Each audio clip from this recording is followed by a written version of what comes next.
ഉയർപ്പിന്റെ ശക്തി എന്താണെന്നും ഉയർപ്പിന്റെ അനുഭവം എന്താണെന്നും മനസ്സിലാക്കുവാൻ ദൈവം ഭാഗ്യം തരുമാറാകട്ടെ. ദ ഡേ ഓഫ് റിസറക്ഷൻ, ഇന്നേക്ക് 2000 വർഷങ്ങൾക്ക് മുമ്പ് യേശു ഉയർത്തെഴുന്നേറ്റ ആ ദിവസം വലിയ അനക്കമൊന്നും ഇല്ലായിരുന്നു, ആരും അറിഞ്ഞില്ലായിരുന്നു. പക്ഷേ വലിയ സംഭവം സ്വർഗത്തിലും ഭൂമിയിലും ഉണ്ടായി. അത് അന്വേഷിച്ച് ചെന്നത് 3 സഹോദരിമാരാണ്.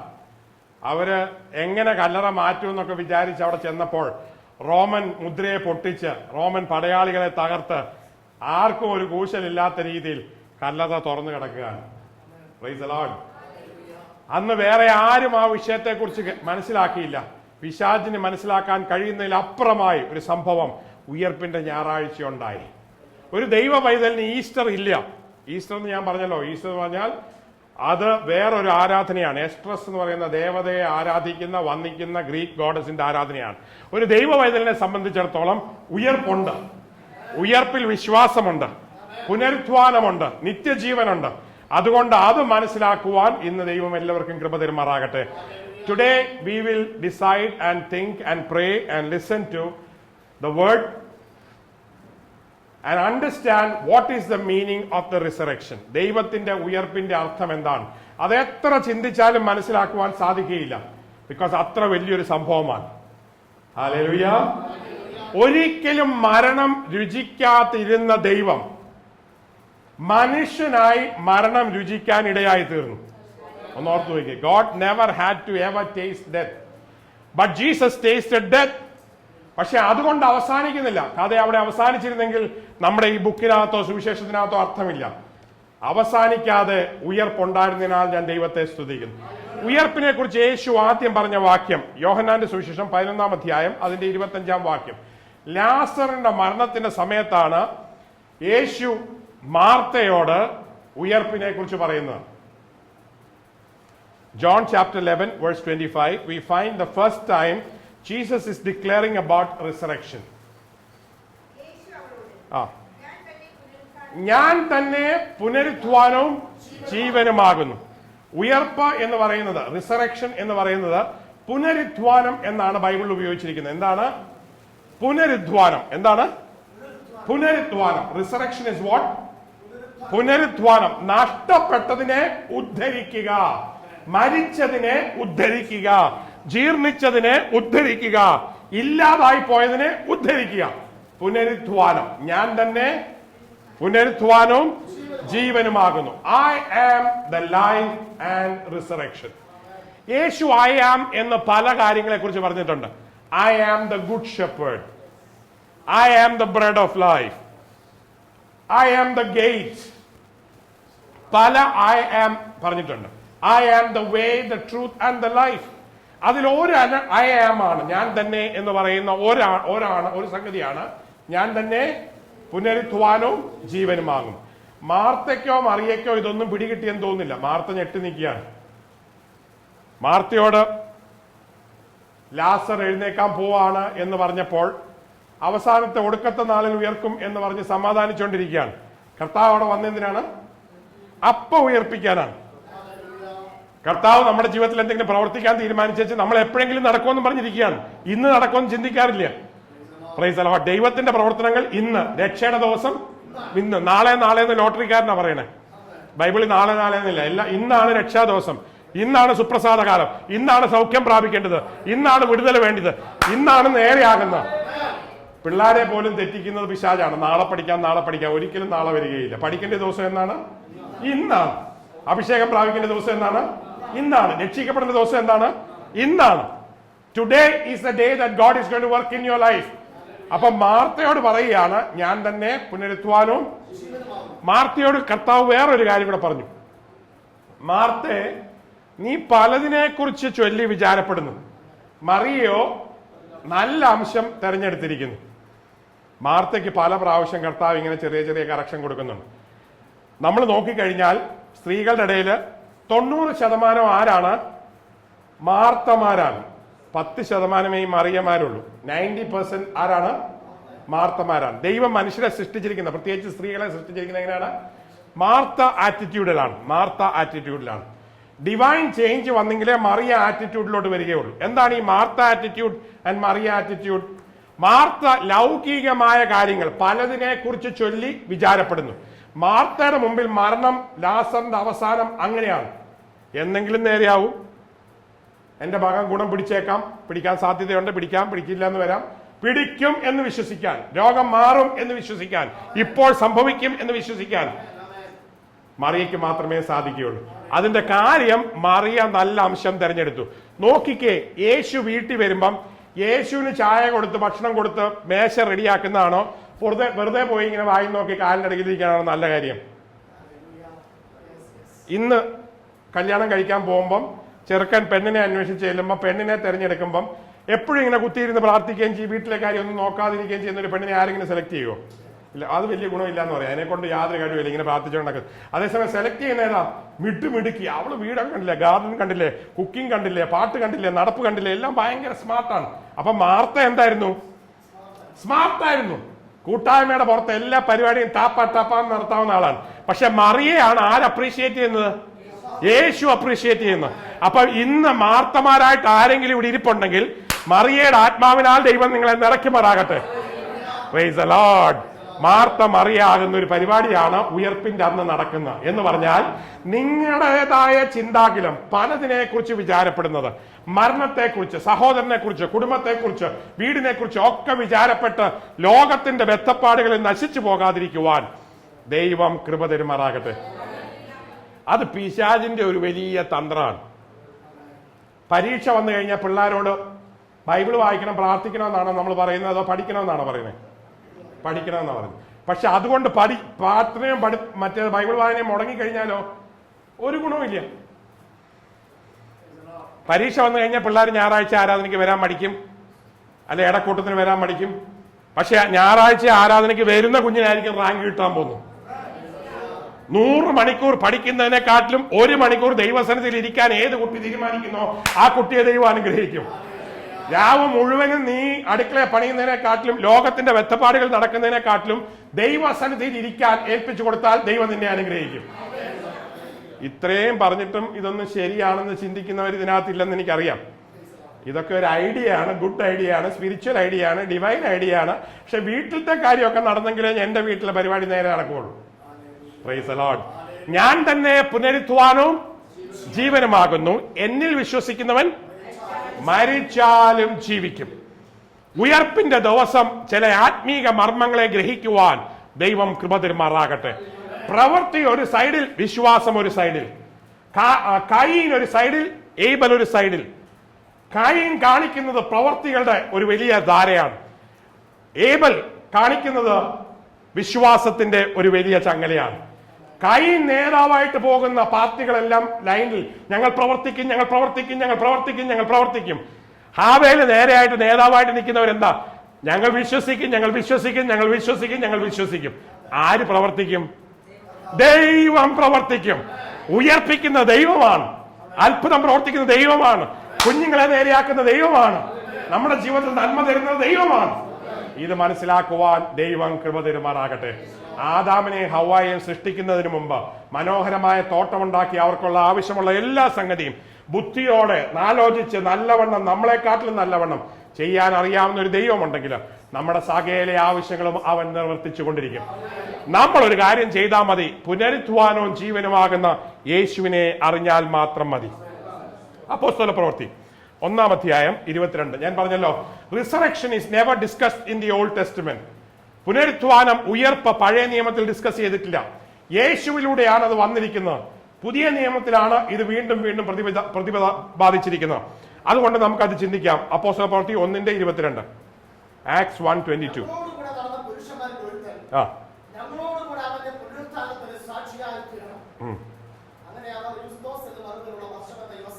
അന്ന് നടന്ന ശിഷ്യന്മാരിൽ പലരും പുനരുത്ഥാനത്തിന്റെ സാക്ഷികൾ ആയിരുന്നു.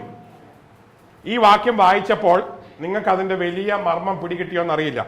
ഇപ്പം ഋഷിമാരോ ഗുരുക്കന്മാരോ വലിയ വലിയ മത നേതാക്കന്മാരോ വന്നിട്ട് ഞാൻ മരിക്കും, ഞാൻ ഉയർത്തെഴുന്നേക്കും, അത് ആത്മാവായിട്ട് അങ്ങ് പോകുമെന്ന് പറഞ്ഞാൽ എങ്ങനെ വേണേലും തട്ടിപ്പടിച്ചുണ്ടാക്കാം.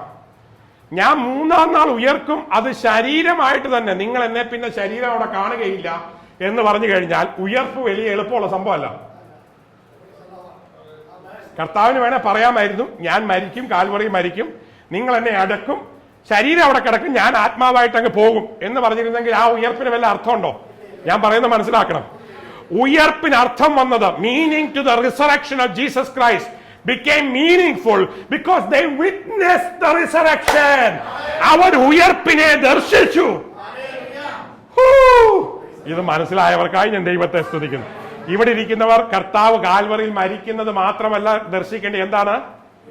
ഉയർപ്പിനെയും ദർശിക്കണം. ഒരു ദുഃഖ വെള്ളിയാഴ്ച ഞങ്ങള് നെല്ലിയാമ്പതിയിൽ ശുശ്രൂഷയ്ക്കായിട്ട് പോയപ്പോൾ, അന്ന് മീറ്റിംഗ് എല്ലാം കഴിഞ്ഞ് വൈകിട്ട് വന്നപ്പോൾ അവിടെ ഉണ്ടായിരുന്ന ദൈവമക്കൾ പൊറോട്ട ഇറച്ചിക്കറിയാണ് തന്നത്. ഞങ്ങളുടെ കൂടെ വന്നൊരു ദൈവദാസൻ പറഞ്ഞു, ഞാൻ പൊറോട്ട ഇറച്ചിക്കറിയും കഴിക്കില്ല, ഇന്ന് ദുഃഖ വെള്ളിയാഴ്ചയാണ്. അപ്പൊ ഞാൻ പറഞ്ഞു, എന്താണ് കഴിക്കാത്തതെന്ന് ചോദിച്ചപ്പം അദ്ദേഹം രണ്ട് കൈയും പറഞ്ഞു പറയാൻ, കർത്താവ് ക്രൂശി തൂങ്ങിക്കിടക്കുമ്പോ ഞാൻ എങ്ങനെയാ പൊറോട്ട ഇറച്ചിക്കറിയും കഴിക്കുന്നത്? ആരും കർത്താവിനെ ക്രൂശിൽ അവസാനിപ്പിക്കരുത്, ഉയർപ്പ് മനസ്സിലാക്കണം. They witnessed the powerful event of resurrection. അത് ആദ്യം കണ്ടത് ആരാണ്? 3 സ്ത്രീകളാണ്. Who was the witness of the great resurrection? ആദ്യം കണ്ടത് ആരാണ്? 3 സ്ത്രീകളാണ്. സുവിശേഷത്തിന് ആദ്യം സാക്ഷ്യമായി തീർന്നത് ആരാണ്? 3 സ്ത്രീകളാണ്. തൃശൂർ ദൈവസഭയെ കുറിച്ച് ഒരു കുറ്റം ഇന്ന് ലോകത്തിലുണ്ട്, സ്ത്രീകൾക്ക് ഈക്വൽ സ്ഥാനം കൊടുക്കുന്നു എന്നുള്ളതാണ് കുറ്റം. ഇന്നലെയും ഞാൻ പറഞ്ഞു, സ്ത്രീകൾക്ക് ഈക്വൽ സ്ഥാനം കൊടുക്കും. എന്റെ അമ്മയ്ക്കും എന്റെ സഹോദരിക്കും ഈക്വൽ സ്ഥാനം കൊടുക്കണമെന്ന് ഞാൻ ആഗ്രഹിക്കുന്നു. ഹല്ലേലൂയ. സുവിശേഷത്തിന് സാക്ഷ്യമായത് ആരാണ്? 3 സഹോദരിമാരാണ്. ഉയർപ്പിന്റെ ആദ്യം ദർശിച്ചത് ആരാണ്? 3 സ്ത്രീകളാണ്. ഇതിനകത്ത് ഏറ്റവും രസം, ഈ 3 സ്ത്രീകളും ഉയർപ്പ് കാണുമെന്ന് വിചാരിച്ചല്ല പോയത്, മരിച്ചു കിടക്കുന്ന കർത്താവിനെ സുഗന്ധവർഗം പുരട്ടാമെന്ന് വിചാരിച്ചാണ് പോയത്. നമ്മുടെ പരിപാടികളെ മുഴുവൻ പൊട്ടിച്ചിട്ടാണ് കർത്താവ് പ്രവർത്തിക്കുന്നത്. Hallelujah. God breaks all our imagination. നമ്മൾ ഉണ്ടാക്കുന്ന മനക്കോട്ടകളെ, മനചിന്തകളെ, ചില താല്പര്യങ്ങളെ എല്ലാം അട്ടിച്ച് പൊളിച്ചിട്ട് ദൈവം പ്രവർത്തിക്കാൻ പോവുകയാണ്. ഹല്ലേലൂയ. പിശാച് കെട്ടിവെച്ചിരിക്കുന്ന മനക്കോട്ടകളെ, framework, boundaries, where you are limited in your imagination, God is going to break it and use more than that by the power of his resurrection. അവന്റെ ഉയർപ്പിന്റെ ശക്തിയാൽ ആ ബൗണ്ടറീസിനെ പൊട്ടിച്ച് ദൈവം പ്രവർത്തിക്കാൻ പോവുകയാണ്. ഇവര് പോയി കണ്ടേച്ച് പത്രോസിനെ അറിയിച്ചു. പത്രോസും യോഹന്നാനും ഓടി വന്ന് നോക്കിയേച്ച് അവരവിടെ നിൽക്കാതെ പോയി. ഒരു സഹോദരി മാത്രമാണ് അവിടെ കരഞ്ഞുകൊണ്ട് നിന്ന് കർത്താവിനെ ഉയർപ്പിന്റെ ദിവസം കാണാനിടയായി തീർന്നത്. ഉയർത്തെഴുന്നേറ്റ ക്രിസ്തുവിനെ ഉയർത്തെഴുന്നേറ്റിട്ട് ഏറ്റവും ആദ്യം കാണുവാൻ ഒരു കരയുന്ന സഹോദരിക്കാണ് ഭാഗ്യം കിട്ടിയത്. സോ ഇന്ന് മെസ്സേജിന്റെ തുടക്കം എന്താണ്? ഉയർപ്പ് കാണുന്നവരായി തീരുവാൻ ദൈവം ഇടയാക്കുമാറാകട്ടെ. ഉയർപ്പിനെ കുറിച്ച് കേൾക്കുന്നവരായിട്ടല്ല, ഉയർപ്പിനെ കുറിച്ച് അറിയുന്നവരായിട്ടല്ല, ഉയർപ്പിനെ മനസ്സിലാക്കുന്നവരായിട്ടല്ല, ഉയർത്തെഴുന്നേറ്റ ക്രിസ്തുവിനെ ഉയർപ്പിൽ കാണുവാൻ ദൈവം കൃപ തരുമാറാകട്ടെ. ഉയർത്തെഴുന്നേറ്റ ക്രിസ്തുവിനെ ഉയർത്തെഴുന്നേറ്റ രീതിയിൽ കണ്ടു കഴിഞ്ഞാൽ നിങ്ങളുടെ ആരാധന മാറും, ജീവിതം മാറും, ചിന്താഗതി മാറും, വിശ്വാസം മാറും. When you see Jesus as a resurrected Christ, you will have a complete transformation of your faith, your worship, your ministry, your whole life. Praise the Lord. നിങ്ങൾക്ക് പിടികിട്ടിട്ടില്ല, എനിക്കറിയാൻ പിടികിട്ടില്ല, സ്വത്രമൊക്കെ പറയുന്നുണ്ടെങ്കിലും നിങ്ങൾക്ക് പിടികിട്ടിട്ടില്ല. ഞാൻ ഇവിടെ ഒരു ദിവസം വർക്ക് ചെയ്യുന്ന സമയത്ത് ഇവിടെ ഉണ്ടായിരുന്ന 2-3 പേര് എന്തൊക്കെ വന്ന് പറഞ്ഞു, ഡോക്ടറെ, പിശാച് കർത്താവിനെ പരീക്ഷിച്ചു എന്ന് പറഞ്ഞില്ലേ, അപ്പൊ പിശാചാണോ കർത്താവാണോ വലുത്? പരീക്ഷ എഴുതുന്ന ആളാണോ പരീക്ഷ കൊടുക്കുന്ന ആളാണോ വലുത്? ഇവിടെ ഉള്ള കുറെ ആൾക്കാരോട് ചോദിച്ച ചോദ്യമാണ് കുറച്ച് നാളുകൾക്ക് മുമ്പ്. പിശാചാണോ പരീക്ഷിച്ചു, കർത്താവിനെ മരുഭൂമിയിൽ പരീക്ഷിച്ചു, അപ്പൊ പരീക്ഷ എഴുതുന്ന ആളാണോ പരീക്ഷ കൊടുക്കുന്ന ആളാണോ വലിയ ആള്? നല്ലൊരു ചോദ്യമല്ലേ. പല ക്രിസ്ത്യാനികൾക്കും യേശുവിനെ ഒരു താടിയും മുടിയുള്ള ഒരു മനുഷ്യനായിട്ടേ അറിയുള്ളൂ. മറിയയുടെ മകനായി ലോകത്ത് ജീവിച്ച യേശുവിനെ മാത്രമേ അറിയുള്ളൂ. ദൈവത്തിന്റെ പുത്രനായി ഉയർത്തെഴുന്നേറ്റിരിക്കുന്ന കർത്താവിനെ അറിഞ്ഞെങ്കിൽ മാത്രമേ ഉയർപ്പിന്റെ ശക്തി അറിയുള്ളൂ. ഞാൻ 2 നിമിഷം ഞെട്ടിപ്പോയി. ഇങ്ങനൊരു ചോദ്യം ഇതിനു മുമ്പ് ഞാൻ കേട്ടിട്ടില്ലായിരുന്നു. ഞാൻ ഓർത്ത് ഇവർ പറയുന്ന ഒരു നല്ല ചോദ്യമാണല്ലോ, ഇവരുടെ മനസ്സിൽ എങ്ങനെ കയറിയത്. ഉത്തരം ഉടനെ ദൈവം തന്നു. ഞാൻ പറഞ്ഞു, നിങ്ങൾ വായിക്കാത്തൊരു പുസ്തകമുണ്ട് സഹോദരി, വെളിപാട് പുസ്തകം. അതിന്റെ 1-ാം അധ്യായത്തിൽ പത്മോസിലെ ദ്വീപിലേഖനായിരിക്കുന്ന യോഹന്നാൻ ഉയർത്തെഴുന്നേറ്റ ക്രിസ്തുവിനെ ഒന്ന് കണ്ടു, അതിനെ ഒന്ന് കാണാമോ എന്ന് ചോദിച്ചു. അപ്പൊ അവർക്ക് ഒരു പിടിയും കിട്ടിയില്ല. പത്മോസ് ദ്വീപ് എന്താ, ഉയർത്തെഴുന്നേറ്റ യോഹന്നാൻ എന്താ, ബൈബിൾ എടുത്ത് വായിപ്പിച്ചു. അപ്പോഴാണ് കർത്താവ് ആരാണെന്നുള്ള പുതിയ പിക്ചർ കിട്ടുന്നത്. 7 നക്ഷത്രത്തെ വലം കൈ പിടിച്ചിരിക്കുന്ന ദൈവം, നിന്റെ യേശു ആരാണ്? ഉയർത്തെഴുന്നേറ്റ ക്രിസ്തു ആരാണ്? ലോകത്തിൽ ജീവിച്ച് മരിച്ച ക്രിസ്തുവിനെക്കാട്ടിലും ഉപരിയായി ഉയർത്തെഴുന്നേറ്റ ക്രിസ്തുവിനെ കുറിച്ചുള്ള ഒരു ദർശനം ഇന്ന് വൈകിട്ട് കിട്ടുവാൻ ദൈവം കൃപ തരുമാറാകട്ടെ. ഉയർപ്പിന്റെ ദർശനം കിട്ടിക്കഴിഞ്ഞാൽ പിന്നെ നീ മിണ്ടാതിരിക്കുകയില്ല. സുവിശേഷം ഓട്ടോമാറ്റിക്കാണ്. പിന്നെ ഒരു ട്രെയിനിങ്ങും വേണ്ട. Once you receive the vision of the resurrection, gospel becomes easy. സുവിശേഷം എളുപ്പമായി. ഹല്ലേലൂയ. വായിക്കാത്തവരുണ്ടെങ്കിൽ വെളിപാട് പുസ്തകം 1-ാം അധ്യായം പോയി വായിക്കണം. യേശുവിനെ കുറിച്ച്, ഉയർത്തെഴുന്നേറ്റ ക്രിസ്തുവിനെ കുറിച്ച് അവിടെ എഴുതിയിട്ടുണ്ട്. വേണമെങ്കിൽ നമുക്ക് ഒരു സെക്കൻഡ് വായിക്കാം, വായിച്ചോളൂ. അത് എല്ലാവർക്കും അനുഗ്രഹമായിരിക്കും. വെളിപാട് പുസ്തകം 1-ാം അധ്യായത്തിൽ ഉയർത്തെഴുന്നേറ്റ ക്രിസ്തുവിനെ യോഹന്നാൻ പത്മോസ് ദ്വീപിൽ വെളിപാട് വെച്ച് കണ്ട വെളിപാടൊന്ന് വായിച്ചു നമുക്ക് മുമ്പോട്ട് പോകാം. വേഗം വായിച്ചോളൂ. തിരിഞ്ഞു. 7 പൊൻനിലവിളക്കുകളെയും നിലയങ്കി ധരിച്ച് മാരത്ത് പൊൻകച്ച കെട്ടിയവനായ മനുഷ്യപുത്രനായ യേശുവിനോട് സദൃശനായ ഒരുത്തനെ ഞാൻ കണ്ടു. തലയും തലമുടിയും ഹിമത്തോളം വെള്ളയായ തലയും തലമുടിയും, അഗ്നിജ്വാലക്കൊത്ത കണ്ണ്, കാല് ലൈക്ക് ബ്രോൺസ് ഇൻ ഫയർ. അടുത്ത വാക്യം.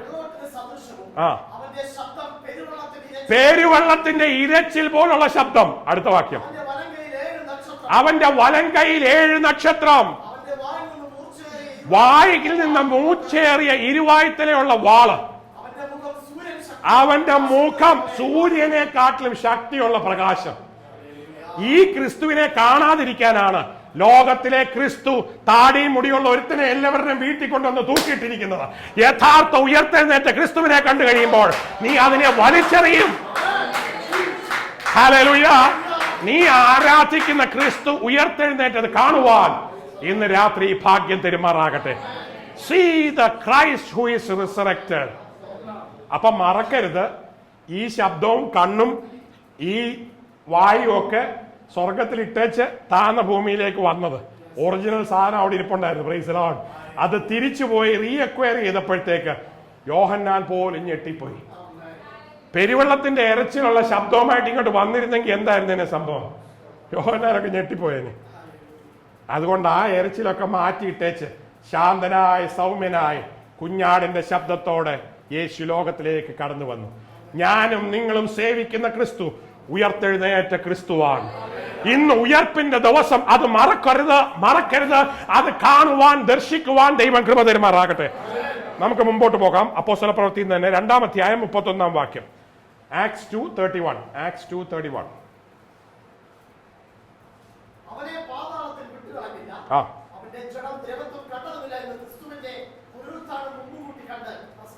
തന്റെ പുനരുത്ഥാനത്തെ കുറിച്ച് യേശു മാർത്തയോട് പറഞ്ഞു, ഞാൻ തന്നെ പുനരുത്ഥാനവും ജീവനുമാകുന്നു. നമ്മുടെ പുനരുത്ഥാനത്തെ കുറിച്ച് യേശു മാർത്തയോട് പറഞ്ഞു, എന്നിൽ വിശ്വസിക്കുന്നവൻ എൻ മൂലം ജീവിക്കും. അപ്പം തന്റെ പുനരുത്ഥാനത്തെ കുറിച്ച് താൻ പറഞ്ഞു, നമ്മുടെ പുനരുത്ഥാനത്തെ കുറിച്ച് പറഞ്ഞു.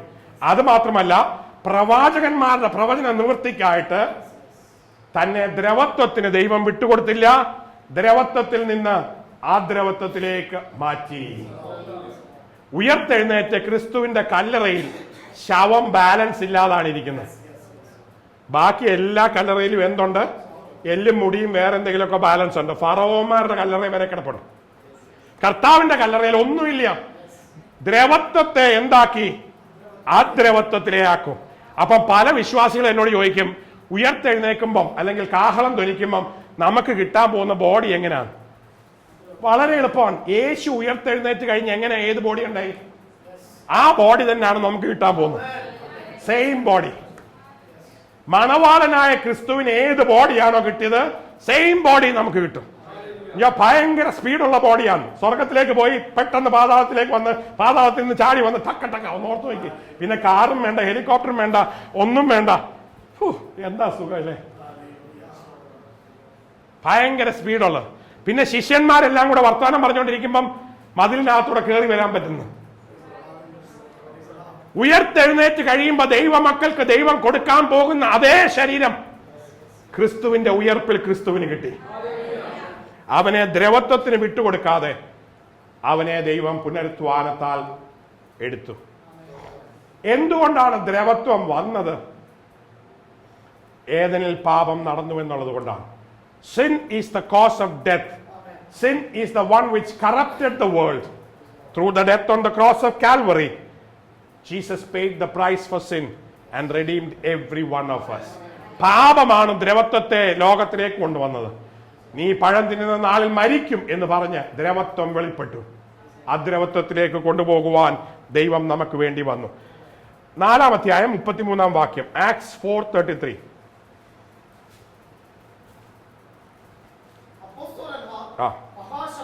മഹാശക്തിയോടെ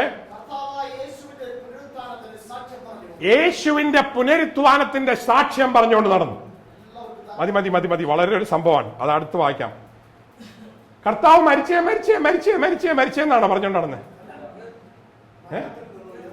ഉയർത്തു ഉയർത്തു ഉയർത്തു എന്നാണ് പറഞ്ഞുകൊണ്ട് നടന്നത്. ഇപ്പം നമ്മൾ എന്താ പറഞ്ഞുകൊണ്ട് നടക്കണേ? മരിച്ചേ മരിച്ചേ, നിങ്ങളും കാടി വെള്ളം കുടിക്കണം, നിങ്ങളും കയ്പ് വെള്ളം കുടിക്കണം, നിങ്ങളും മല കയറണം, മരിച്ചേ മരിച്ചേ മരിച്ചേ മരിച്ചേ. ശിഷ്യന്മാരെന്താ പറഞ്ഞുകൊണ്ട് നടന്നേ? ഉയർത്തേ ഉയർത്തേ ഉയർത്തേ ഉയർത്തേ. Hello, praise the Lord, hallelujah hallelujah hallelujah. നമ്മുടെ ചിന്താഗതിയെ ഇന്ന് രാത്രി മാറ്റണം. Don't focus on cross because that is not the finished part. Finished part is in the resurrection. എപ്പ സുവിശേഷം പറഞ്ഞാലും അത് എവിടെ അവസാനിക്കണം? ഉയർപ്പിൽ അവസാനിക്കണം. ഉയർപ്പിന്റെ സുവിശേഷം പറയുമ്പോൾ അതിന്റെ വ്യത്യാസം എന്താണെന്നറിയാമോ? ശക്തി ഉണ്ടാകും. ആ വാക്യം കൂടെ വായിക്കാം. അതേ വാക്യം വീണ്ടും വായിച്ചു.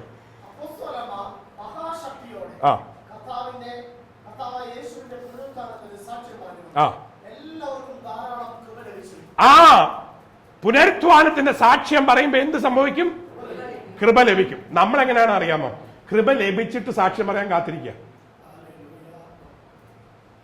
ഹലോ, കൃപ ലഭിച്ചിട്ട് അഭിഷേകം എപ്പോഴാ വരുന്നേ? ശുശ്രൂഷയ്ക്ക് നിൽക്കുമ്പോഴാ. വാ തുറന്നാൽ ഞാൻ നിന്നെ വായെ എന്ത് ചെയ്താ തുറക്ക മാട്ടേ. ആരെന്ത് പറഞ്ഞാലും എനിക്കൊരു പ്രശ്നമില്ല, ഞാൻ എന്റെ വാ തുറക്ക മാട്ടേ. നിങ്ങളൊക്കെ തുറത്തോ, എനിക്കറിയേണ്ട കാര്യമില്ല, നിങ്ങളെ തുറക്കാനാ വെച്ചിരിക്കുന്നത്. എന്റെ വാ തുറക്ക മാട്ടേ. കൃപ വേണം, അത് വേറെ കാര്യം. അനുഗ്രഹം വേണം, അത് വേറെ കാര്യം. ആത്മനിറവ് വേണം, അത് വേറെ കാര്യം. ഞാൻ തുറക്കാൻ മാട്ടെ. ഹല്ലേലൂയ. അങ്ങനെയുള്ളവരാരും നമ്മുടെ കൂട്ടായ്മയിലില്ല. ഇവിടെ അവസരം കൊടുത്തു കഴിഞ്ഞാൽ ഇപ്പൊ 2-3 മണിക്കൂറൊക്കെ പ്രസംഗിക്കാൻ കഴിവുള്ളവരാണ്. അതുകൊണ്ടാണ് നമ്മൾ അങ്ങനെ എല്ലാവർക്കും ഉടനെ അവസരം കൊടുക്കാത്തത്. Praise the Lord. Hallelujah hallelujah. ദൈവ കൃപയുള്ള ദൈവദാസന്മാർക്കായി ഞാൻ ദൈവത്തെ സ്തുതിക്കുന്നു. നീ നിന്റെ വാ തുറന്നാൽ ദൈവം അതിനെ അനുഗ്രഹിക്കാൻ പോകുകയാണ്. നീ ഉയർപ്പിനെ കുറിച്ച് പറയാൻ തുടങ്ങിക്കഴിഞ്ഞാൽ നിങ്ങളുടെ കൃപ വർദ്ധിക്കാൻ പോകുകയാണ്. അപ്പൊ കൃപയുള്ളൊരു സഹോദരനോ സഹോദരിയോ ചെയ്യേണ്ട ഏക കാര്യം എന്താണ്? വാ തുറന്ന് അവന്റെ ഉയർപ്പിനെ കുറിച്ച് എന്നും പറയണം. എങ്ങനെയാ തുടങ്ങേണ്ടതെന്ന് അറിയാമോ? യേശു ക്രിസ്തു ഉയർത്തെഴുന്നേറ്റത് കൊണ്ട് നിങ്ങൾക്ക് വല്ല ഗുണമുണ്ടായോ? അങ്ങനെ ചോദിച്ചാൽ ഇന്ന് രാത്രി വചനം കേൾക്കുന്ന, ടിവിയിലൂടെ യൂട്യൂബിലൂടെ പല സ്ഥലങ്ങളിൽ നിന്ന് വചനം കേൾക്കുന്ന ജീവിതമേ, എന്റെ യേശു 2000 വർഷങ്ങൾക്ക് മുമ്പ് മരിച്ച്, കാൽവറിയിൽ മരിച്ച് 3-ാം നാൾ ഉയർത്തെഴുന്നേറ്റ് പിതാവിന്റെ വലത്തുഭാഗത്ത് നിൽക്കുന്നത് കൊണ്ട് നിന്റെ ജീവിതത്തിൽ എന്തെങ്കിലും പ്രയോജനമുണ്ടായോ? Is there any meaning, any purpose, any use? Because Jesus resurrected. അത് അർത്ഥമായി ഗുണമായി തീരുവാൻ ദൈവം ഇടയാക്കുമാറാകട്ടെ. അതിന്റെ അർത്ഥം മറ്റുള്ളവർക്ക് പറഞ്ഞു കൊടുക്കുവാൻ ദൈവം നമുക്കും കൃപ തരുമാറാകട്ടെ. Price the Lord. ഹല്ലേലൂയ. 26-ാം അധ്യായം 23-ാം വാക്യം, ആക്ട്സ് 26:23. അപ്പോസ്തല പ്രവൃത്തി 26:23. ക്രിസ്തു കഷ്ടമനുഭവിക്കുകയും മരിച്ചവരുടെ പുനരുത്ഥാനത്തിൽ ആദ്യനായി ജനത്തോടും ജാതികളോടും വെളിച്ചം അറിയിക്കുകയും ചെയ്യുമെന്ന് പ്രവാചകന്മാരും മോശയും ഭാവികാലത്തെ കുറിച്ച് പ്രസ്താവിച്ചതൊഴികെ വേറെയൊന്നും ഞാൻ പറയുന്നില്ല. ക്രിസ്തു കഷ്ടമനുഭവിക്കുകയും ക്രിസ്തു മരിക്കുകയും 3-ാം നാൾ ഉയർത്തെഴുന്നേൽക്കുകയും ചെയ്യുമെന്ന് പ്രവാചകന്മാർ തിരുവചനത്തിൽ പറഞ്ഞതുപോലെ സംഭവിച്ചു, അത് ഞാൻ പറയുന്നു. Praise the Lord. What is gospel? Gospel is nothing but the suffering, death and the resurrection and the eternal life through the resurrection. ആ ഉയർപ്പിലൂടെ നമുക്ക് കിട്ടുന്ന നിത്യജീവൻ ദൈവം നമുക്ക് തെരുമാറാകട്ടെ. ഏറ്റവും കൂടുതൽ പുനരുത്ഥാനത്തെക്കുറിച്ച്, ഉയർപ്പിനെ കുറിച്ച് പറഞ്ഞിരിക്കുന്ന സുവിശേഷം യോഹന്നാന്റെ സുവിശേഷമാണ്. അതുകൊണ്ട് ചില കാര്യങ്ങൾ യോഹന്നാന്റെ സുവിശേഷത്തിൽ നോക്കാം. ഒന്നാമതായി യോഹന്നാന്റെ സുവിശേഷം 1-ാം അധ്യായം 4-ാം വാക്യം വായിക്കാം. അവിടെ യേശു പറഞ്ഞ ഒരു വാക്യമാണ്, ഞാൻ തന്നെ പുനരുത്ഥാനവും ജീവനുമാകുന്നു എന്ന് പറഞ്ഞ യേശു ഞാൻ തന്നെ. രണ്ടാമത്തെ കാര്യം വായിച്ചോളൂ. John chapter 1:4. യോഹന്നാന്റെ സുവിശേഷം 1-ാം അധ്യായം 4-ാം വാക്യം. യേശുവിൽ എന്തുണ്ടായിരുന്നു? ജീവനുണ്ടായിരുന്നു. ജീവൻ മനുഷ്യരുടെ വെളിച്ചമായിരുന്നു എന്ന് പറഞ്ഞാൽ മറ്റുള്ളവരിൽ, യോഹന്നാനിൽ, പത്രോസിൽ, യാക്കോബിൽ ഇല്ലാഞ്ഞൊരു ജീവൻ ആരിലുണ്ടായിരുന്നു? യേശുവിലുണ്ടായിരുന്നു. രക്ഷിക്കപ്പെട്ട ദൈവമക്കളിൽ ആ ജീവൻ കയറി വരും. Price the Lord. എന്തുകൊണ്ടെന്നാൽ ക്രിസ്തു നമ്മളിലുണ്ട്. ഇതേ കാര്യം യോഹന്നാൻ 1 എഴുതിയിട്ടുണ്ട്. ഞാൻ ജീവൻ വെളിപ്പെട്ടു. Life was manifest in him. 1 John chapter 1, if you read 1, 2, 3, you will find that John saw life in Christ which he could not see in other people. Life was made manifest and we have seen it. ക്രിസ്തുവിൽ ദൈവത്തിന്റെ ജീവൻ വെളിപ്പെട്ടു, അത് ഞങ്ങൾ കണ്ടു. ആ ജീവനാണ് ഈ പുനരുത്ഥാനത്തിന്റെ ജീവൻ എന്ന് പറയുന്നത്. സാധാരണ മനുഷ്യനിൽ ഇല്ലാഞ്ഞ ആ ജീവൻ. ജീവൻ മനുഷ്യന്റെ വെളിച്ചമായിരുന്നു. അപ്പൊ വെളിച്ചവും ജീവനും തമ്മിൽ എന്തുണ്ട്? കണക്ഷൻ ഉണ്ട്. വെളിച്ചവും ജീവനും തമ്മിൽ കണക്ഷൻ ഉണ്ട്. മരണവും ഇരുളും തമ്മിൽ കണക്ഷൻ ഉണ്ട്. അതുകൊണ്ടാണ് മരണത്തിലേക്ക് പോകുന്ന ആൾക്കാരുടെ മുഖം നോക്കിക്കഴിഞ്ഞാൽ കറുത്തിരിക്കും. പ്രത്യേകിച്ച് കുഴപ്പമുണ്ടായിട്ടില്ല. മരണവും ഇരുളും തമ്മിൽ കണക്ഷൻ ഉണ്ട്. ഇപ്പൊ ഒരു കൊലപാതകം ചെയ്ത് വെട്ടും കുത്തി നടക്കുന്ന ഒരു മനുഷ്യന്റെ മുഖം നോക്കിക്കഴിഞ്ഞാൽ എപ്പോഴും പിശാചി പിടിച്ചിരിക്കുന്നതിന്റെ മുഖം നോക്കിക്കഴിഞ്ഞാൽ കറുത്തിരിക്കും. എന്തുകൊണ്ടെന്നാൽ അവന്റെ മുഖത്തിന്റെ ഉള്ളിൽ പുറകിൽ വർക്ക് ചെയ്യുന്നത് പിശാചാണ്. Praise the Lord. പിടികിട്ടിട്ടില്ലേ? പിടികിട്ടി. Praise the Lord. ഞാൻ പറഞ്ഞുതരാം, എന്റെ അനുഭവം പറഞ്ഞുതരാം. ഞാൻ 4 വർഷമല്ല 10 വർഷം ലുധിയാനയിൽ MBBS MS ഒക്കെ എടുക്കാനായിട്ട് യാത്ര ചെയ്തു. എല്ലാ പ്രാവശ്യവും കേരള എക്സ്പ്രസിലാണെന്ന് പോയിക്കൊണ്ടിരുന്നത്. സ്ലീപ്പർ ക്ലാസ് എടുത്ത് പോകും, ഇരിക്കും, ടിക്കറ്റ് എടുക്കും, 3 ദിവസം.